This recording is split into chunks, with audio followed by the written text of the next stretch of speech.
Sir 'శ్రీకమల్‌ని' ఈ రోల్‌కి తీసుకోవడంలో యాస్ ఎ డైరెక్టర్ మీకేమన్నా did you have a specific reason? మీ అబ్బాయేనా? లేకపోతే కాదు ఈ రోల్‌కి బికాజ్ మీరు తరుణ్‌కి అంటే అందరూ పెద్ద హీరోలందరితో అలాగే 'చాక్లెట్ బాయ్' ఆ తర్వాత వెరీ లవబుల్ హీరో అనే కాన్సెప్ట్ ప్రవేశపెట్టింది మీరే. కాబట్టి చెప్పండి 'శ్రీకమల్' ఎలా అమరారు ఈ క్యారెక్టర్‌లో? అసలు ఫస్ట్ ఆఫ్ ఆల్ ఇది శ్రీకమల్ కోసం అని రాసిన స్క్రిప్ట్ కాదండి. ఒక కొన్ని సంవత్సరాల క్రితం నేను కరోనా ముందు రెడీ చేసుకుని ఇద్దరు ముగ్గురికి చెప్పాను. కుదరలా, జరగల. అలాంటప్పుడు 'జిలేబీ' అనే సినిమా అనుకోకుండా నేను వాడి కోసం చేశాను. వాడు కూడా చేస్తున్నాను. అండ్ అది మాకు కొంచెం disappointing. So I'm very proud of the film.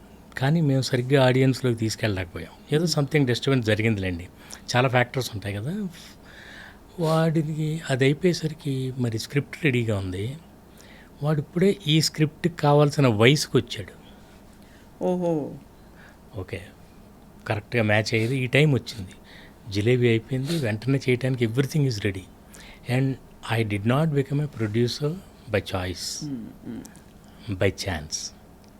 నేను కేవలం స్క్రిప్ట్ రెడీగా ఉంది, కథ ఉంది, కథానాయకుడు ఉన్నాడు, వైనాట్ అని నేనే స్టార్ట్ చేశాను.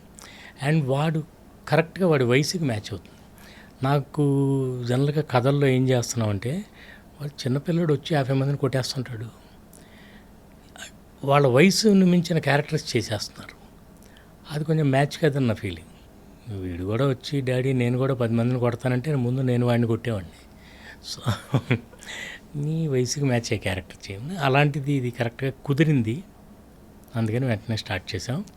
అండ్ ఇక వాడి పెర్ఫార్మెన్స్ అంటారా, మీరు చూసి చెప్పాలి. And I'm very happy with the film. అమ్మాయి కొత్త అమ్మాయి, తెలుగు అమ్మాయి. చాలామంది అమ్మాయిలు చూసాం. ఒకరోజు she just walked in to my office. చూసిన వెంటనే నువ్వు ఉషా అన్నావు. తర్వాత చెప్పింది, సార్ మీరు ఆల్రెడీ నన్ను రిజెక్ట్ చేశారండి. ఇప్పుడు రిజెక్ట్ చేయటం ఏంటి, I'm seeing you for the first time అన్నా.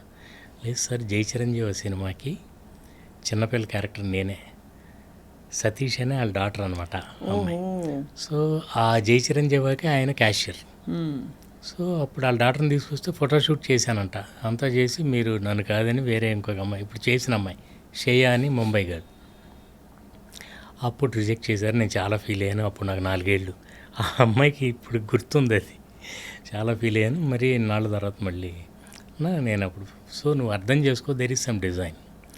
అప్పుడు కానీ నువ్వు చేసుంటే ఇప్పుడు నువ్వు హీరోయిన్గా వచ్చేదానివి కాదేమో నా దగ్గరికి. చూసి very good girl, very talented girl. తనకు చాలా మంచి ఫ్యూచర్ ఉంది.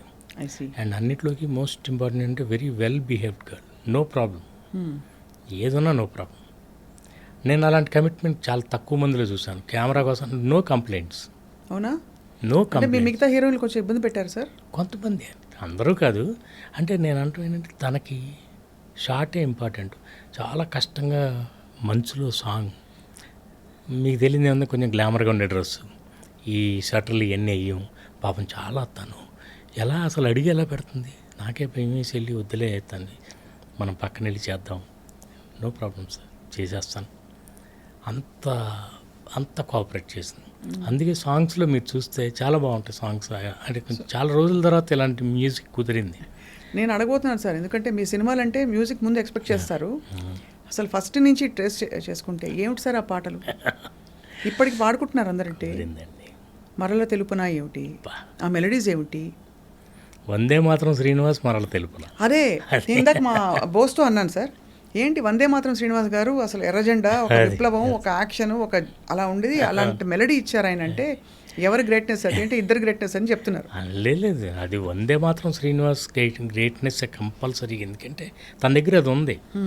నేను కేవలం జస్ట్ బయటికి తీసుకొచ్చాను అంతే. అంటే ఆపర్చునిటీ ఇస్తానండి. చాలామందికి చాలా డెప్త్ ఉంటుంది. మన స్క్రిప్ట్లో ఆపర్చునిటీ లేకపోవటం వల్ల పైపైన పాటలు ఇచ్చేస్తుంటారు. నన్ను అన్నయ్య సీన్ చెప్తే శాస్త్రి గారు అడిగేవాళ్ళు, అలా ఎందుకు చేస్తావు, నువ్వు ఎలా తీస్తావు అట్లాగూ, ఏంటది, వాడు ఎందుకు అలా బిహేవ్ చేస్తాడు. మాకు అంత డిస్కషన్ ఉండేది. అంటే ఈ ముక్క రాయటానికి ఇలాంటి పదం పాడొచ్చా ఆ క్యారెక్టరు, దాని బోల్డ్ డిస్కషన్ ఉండేది.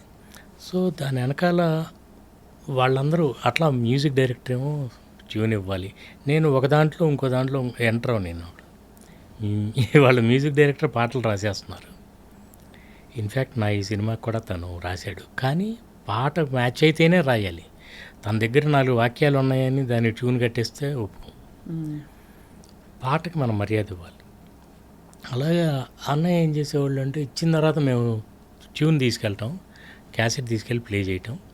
ఆయన విన్న తర్వాత కాసేపు ఏదో తిట్టడం ఉంటుంది. ఏమిటిది భజనలా ఉంది ఇది, లేదు కావాలని చేయించామని. తర్వాత ఆయన అందం పోసేసేవాళ్ళు అందులో. బంగారం వెలిసిపోదా నీ సొగసును చూసి, మందారం మురిసిపోదా, అక్కడ దాకా రాశారు అన్నయ్య. నేను వెయిటింగ్ ఇరుక్కున్నప్పుడు. అంటే ఇంకో పదం ఎలా వస్తుంది అంటే కొన్ని పదాలు చాలా కష్టంగా ఉంటాయి. బంగారం వెలిసిపోదా నీ సొగసుని చూసి, మందారం మురిసిపోదా నీ సెగలో పూసి అన్నారు. అంత ఈజీగా వచ్చేసేది ఆయనకి. బంగారానికి మాత్రం తగ్గించి అది ఎందుకు మందారానికి అప్ చేశారు సార్? అంటే అంటే బంగారం ఇన్ఫీరియర్ ఫీల్ అయ్యి వెనక్కి వెళ్ళిపోతుంది. ఎస్, మందారం మాత్రం మురిసిపోదా అంటే విచ్చుకుంటుంది. That blossoming, you see the visual. ఇప్పుడు నేను ఇందాక విలియం వర్డ్స్వర్త్ గారు అన్నది కూడా ఎందుకంటే డాఫడిల్స్ అని ఆయన ఒకటి రాశారు. కొన్ని లక్షల డాఫడిల్స్ స్వేయింగ్ దేర్ హెడ్స్ అంటే మీకు విజువల్ తెలుస్తుంది అన్నమాట. అట్లా మదన్ మోహన్ గారి మ్యూజిక్లో ఉంటుంది. సైకుడం షెహనాయియా అని లతా గారు పాడతారు. కొన్ని కోట్ల షెహనాయి వాయిస్తే అలాంటి ఫీలింగ్ మీకు విజువల్ ఇచ్చేస్తాను. సైకడో షహనాయి మంచి పాట. ఆప్కి నజరోనే సమझा प्यार के కాబిల్ అంటే ఎంత సింపుల్, వెరీ సింపుల్ క్యారెక్టర్. ఆ అమ్మాయికి పెద్ద చదువు రాదు, భర్త పెద్ద పట్టించుకోడు, ఏదో హెల్ప్ చేస్తుంది వాళ్ళ నాన్నకి. అప్పుడు చాలు ఒక ప్రేమగా ఒక చూపు చూస్తాడు అంతే. దాన్ని ఎక్కడికి తీసుకెళ్ళిపోయారండి. అంటే అలాంటి ఒక జీనియస్లు ఉంటే it is possible. Music sir ఎవరు ఈసారి? ధ్రువన్ అని అతను ఇంతకుముందు చాలా చేశాడు కానీ ఈ సినిమాకి నాకు కావాల్సిన, నేను ఫస్టే చెప్పాను ధ్రువన్ ఓ పాట విన్నాను, ఇది ఎవరు చేశారంటే చెప్పారు నాకు, కమలే చెప్పాడు. ఆయన పేరు ఇట్లా ధ్రువన్ అని, ఒకసారి పిలిచి మాట్లాడినప్పుడు నేను ముందే చెప్పాను ఇది ఓన్లీ ఫార్మల్ మీటింగ్, మీరు నాకు మ్యూజిక్ చేస్తున్నారో లేదో మీరు ట్యూన్ ఇచ్చిన తర్వాత మనం డిసైడ్ చేద్దాం. అబ్సల్యూట్లీ ఫైన్ సార్ అన్నాడు. అని తన దగ్గర ఉన్నాయి కొన్ని విని అంత కొంత వర్క్ చేసిన తర్వాత ఒక ట్యూన్ పట్టుకున్నాం. దాంతో నాకు అర్థమైంది ఆపర్చునిటీ లేక, కరెక్ట్ ఆపర్చునిటీ రాక తన టాలెంట్ ఇంతవరకు బయటికి రాలేదు. కానీ ఆ పాటతో మొదలెట్టామండి. 6 పాటలు చాలా బాగా పాడాడు. అండ్ తన వాయిసే వాడాను హీరోకి. తనే చెప్పాడు ముంబై వాళ్ళని ఏమైనా పెట్టుకుంటే మార్కెటింగ్ బాగుంటుంది సార్. నాకు మార్కెట్తో పని లేదు, నాకు కావాల్సిన క్వాలిటీ. కొత్త అబ్బాయి, వేరే వాయిస్ ఒక పాట ఇంకో వాయిస్లో బాగుండదు అని తనతోనే పాడించాను పాటలన్నీ. అండ్ చక్కటి తెలుగు సింగర్స్, ఎవ్వరు ఫారినర్స్ లేరు ఇందులో. అందరూ నో